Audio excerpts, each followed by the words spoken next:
Hi hello welcome to మన 9 TV news కు స్వాగతం. నేను శంకర్ గౌడ్. కవిత బెయిల్ పిటిషన్ కొట్టివేత. ఢిల్లీ మద్యం కేసులో ఆరోపణలు ఎదుర్కొంటున్న ఎమ్మెల్సీ కల్వకుంట్ల కవిత దాఖలు చేసిన మధ్యంతర బెయిల్ పిటిషన్ ను కోర్టు కొట్టేసింది. సాక్ష్యాలు నాశనం చేయడంతో పాటు సాక్ష్యాలను ప్రభావితం చేయడంలో కవిత ప్రమేయము కనిపిస్తుందని చెప్పింది. ఎమ్మెల్సీ కవిత బెయిల్ పిటిషన్ కొట్టివేత. సాక్ష్యాలు నాశనము, సాక్ష్యాలను ప్రభావితం చేశారనేందుకే ప్రాథమిక ఆధారాలున్నాయి.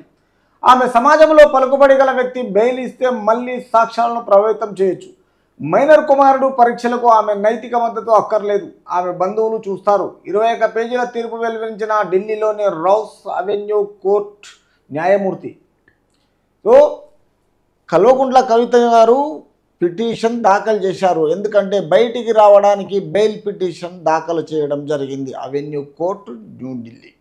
సో ఇక్కడ జడ్జి గారు ఏమంటున్నారంటే, వాళ్ళ తరపున గవర్నమెంట్ ఈడీ లాయర్ ఏమంటున్నారు, ఈమె సమాజంలో పలుకుబడి గల వ్యక్తి. బెయిల్ ఇస్తే మళ్ళీ సాక్ష్యాలను ప్రభావితం కింద మీద చేయొచ్చు, రేపు ప్రాబ్లమ్స్ వస్తాయి. తన అబ్బాయి మైనర్ కాబట్టి ఎవరన్నా రిలేషన్లో చుట్టాల వారు ఎవరైనా చూడొచ్చు. ఎగ్జామ్స్ అయిపోతాయి, ఎల్లకాలం ఎగ్జామ్స్ ఉండయి. కాబట్టి ఈమె లేకున్నా ఆ అబ్బాయికి ప్రాబ్లం ఏమి కాదు. ఈమెకు సాక్ష్యాలు కింద మీద అవుతాయి కాబట్టి ఈమెకు బెయిలు ఇవ్వబడదు అనేసి కోర్టు కొట్టివేయడం జరిగింది.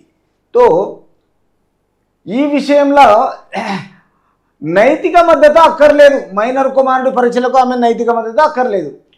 21 పేజీల తీర్పు వెలువరించిన ఢిల్లీలోని రౌస్ అవెన్యూ కోర్టు న్యాయమూర్తి క్లియర్గా ఈ విషయంలో ఇలా చెప్పడం జరిగింది. తర్వాత మద్యం పాలసీ కుంభకోణంలో మనీ లాండరింగ్ జరుగుతున్న కేసులో ప్రమేయం ఉన్నట్లు ఆరోపణలు ఎదుర్కొంటున్న బీఆర్ఎస్ ఎమ్మెల్సీ కల్వకుంట్ల కవిత దాఖలు చేసిన మధ్యంతర బెయిల్ పిటిషన్ను ఢిల్లీలోని రౌస్ అవెన్యూ కోర్టు కొట్టేసింది. మద్యం పాలసీ కుంభకోణంలో మనీ లాండరింగ్ కేసులో కల్వకుంట్ల కవిత గారు బెయిల్ పిటిషన్ సబ్మిట్ చేశారు. అది సాక్ష్యాలు ఇది కింద మీద అవుతాయి కాబట్టి అవెన్యూ కోర్టు ఏదైతే ఈ అవెన్యూ కోర్టు కొట్టేసింది. ఈ కేసులో సాక్ష్యాలను నాశనం చేయడంతో పాటు సాక్ష్యాలను ప్రభావితం చేయడంలో కవిత ప్రమేయం ప్రధానంగా కనిపిస్తుందని, ఆమెను బలిపశువుగా మార్చే యత్నం జరుగుతుందని వీల్లేదని వ్యాఖ్యానించింది. కవిత నిస్సహాయంగా పలుకుబడి గల మహిళ అయినందున బెయిల్ ఇస్తే మరోసారి సాక్ష్యాలను ప్రభావితం చేసే అవకాశం స్పష్టంగా కనిపిస్తుందని పేర్కొంది. అందువల్ల ఆమెకు మధ్యంతర బెయిల్ నిరాకరిస్తున్నట్లు స్పష్టం చేసింది. మైనర్ కుమారుడు వార్షిక పరీక్షల కోసము మధ్యంతర తల్లిగా ఉన్న పర్యవేక్షణలో అవసరమైనందున మధ్యంతర బెయిల్ ఇవ్వాలంటూ కవిత దాఖలు చేసిన పిటిషన్పై ప్రత్యేక కోర్టు న్యాయమూర్తి కావేరి భవేజా సోమవారం ఈ మేరకు తీర్పు వెలువరించారు. బెయిల్ నిరాకరణకు కారణాలు 21 పేజీల తీర్పులో పేర్కొన్నారు.